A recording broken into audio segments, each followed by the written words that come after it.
ایک ہی کہتے ہیں کہ بعض لوگ یہ کہتے ہیں کہ شریعت علیحدہ ہے، طریقت علیحدہ ہے، ہمیں شریعت کی معاذ اللہ ضرورت نہیں، ہم تو طریقت والے لوگ ہیں۔ دیکھیے نبی کریم صلی اللہ علیہ وسلم جو تھیوری لے کر آئے اس کو کہتے ہیں شریعت، جو تعلیم ہے، اور جو پریکٹیکل سرکار نے کر کے دکھایا، جو عمل کر کے دکھایا، اس کا نام ہے طریقت۔ جب شریعت اور طریقت انسان اختیار کر لیتا ہے تو پھر وہ معرفت حاصل کرنے میں کامیاب ہوتا ہے، اور جب اس کو معرفت حاصل ہوتی ہے تو اللہ تبارک و تعالیٰ اس کو حقیقت تک پہنچا دیتا ہے، وہ حقائق دیکھنے لگ جاتا ہے۔ اب یہ اس قسم کے جاہل اور اجڑ قسم کے لوگ جنہوں نے آ کر گدیوں پہ قبضے کر لیے ہیں، اور جو اچھے پیر اعظام ہیں، اچھے مشائخ ہیں، خاندانی پیر ہیں، ان کو بدنام کر رہے ہیں، یہ بیٹھ کے اس قسم کی باتیں کرتے ہیں، کیونکہ یہ نفس کے غلام ہوتے ہیں۔ انہیں اپنے متبعین کو مطمئن بھی کرنا ہوتا ہے کہ ہمارے گناہوں، ہماری خطاؤں کے باوجود ہمیں اپنا لیڈر تسلیم کر لو، تو اس کا طریقہ بہترین یہی ہے کہ یہ کہا جائے جی شریعت کچھ اور ہوتی ہے، طریقت کچھ اور ہوتی ہے۔ اب ان سے پوچھو کہ تم نے طریقت جو کہا کچھ اور ہوتی ہے، کہیں نہ کہیں سے تو اس کا ثبوت ہوگا نا، لاؤ وہ ثبوت پیش کرو۔ 1500 سال کے اندر کون سے بزرگ تھے جو تمہاری اس طریقت کے اوپر عمل پیرا تھے، جن کی تم اتباع کر رہے ہو؟ وہ شیطان کے علاوہ کوئی نظر نہیں آئے گا، ان کا پیر شیطان ہوتا ہے۔ شیطان نے سب سے پہلے اللہ تبارک و تعالیٰ کی نافرمانی کی، اس نے اپنے ایک طریقہ نکالا، شریعت کو چھوڑ دیا،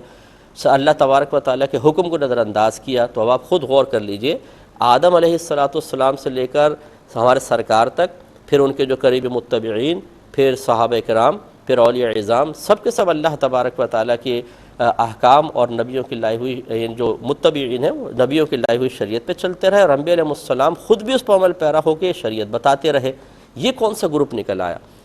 ہمارے علماء نے فرمایا، اکابرین نے، صوفی اعظام نے لکھا ہے، جو یہ کہے کہ ہمیں شریعت کی ضرورت نہیں، وہ دائرہ اسلام سے باہر نکل جائے گا اور اس کو جہنم میں ڈالا جائے گا۔ لہٰذا اس قسم کے لوگوں سے اپنا دامن بچائیں، اتنے بھی پپو اور سادہ نہ بنیں۔ دنیا کے اندر تو پان بھی خریدتے ہیں تو جرح کرتے ہیں، سبزی خریدتے ہیں تو جرح کرتے ہیں، لیکن جب اپنے ایمان کی باری آتی ہے تو اس قسم کے لٹیروں کے ہاتھ میں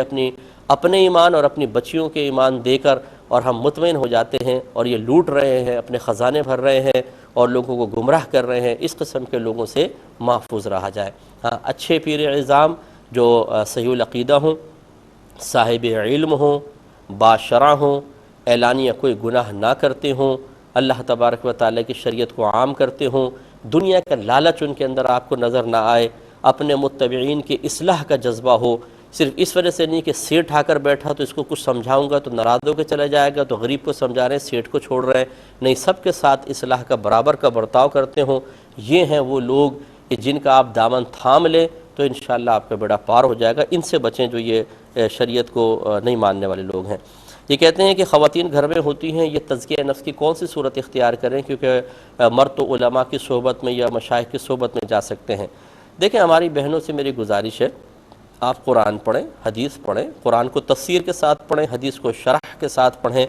بہت سی باتیں سمجھ میں آئیں گی۔ اسی طریقے سے بہت سے پروگرامز ہوتے ہیں، میں گزارش کرتا ہوں ہمارا درس بخاری آپ دیکھیں، الہادی دیکھیں، احکام شریعت بھی آپ دیکھیں گے، بہت کچھ سمجھ میں آئے گا۔ میری اکثر کوشش ہوتی ہے کہ میں بڑی بڑی باتیں کرنے کے بجائے عوامی سطح پر اتر کے عوام کے لیے کام کروں۔ بڑی بڑی کتابیں لکھنے والوں نے لائبریریاں بھر دی ہیں، مشکل بیانات کرتے ہیں، لوگ کہتے ہیں واہ واہ بڑا زبردست بیان ہے، لیکن اس میں عمل والی کون سی بات ہوتی ہے؟ عوام اس سے بات نہیں سیکھ پاتی ہے، اس کی وجہ سے عوام زیادہ دین سے دور ہو جاتی ہے۔ آپ ہمارے بیانات سن کر دیکھیں، بالکل عوام کی اصلاح کے لیے ہوتے ہیں، انہیں آپ ضرور مطالعہ کریں۔ اس کے علاوہ تصوف کی وہ کتب جیسے امام غزالی رحمۃ اللہ علیہ نے لکھی ہیں، ان کا مطالعہ کریں،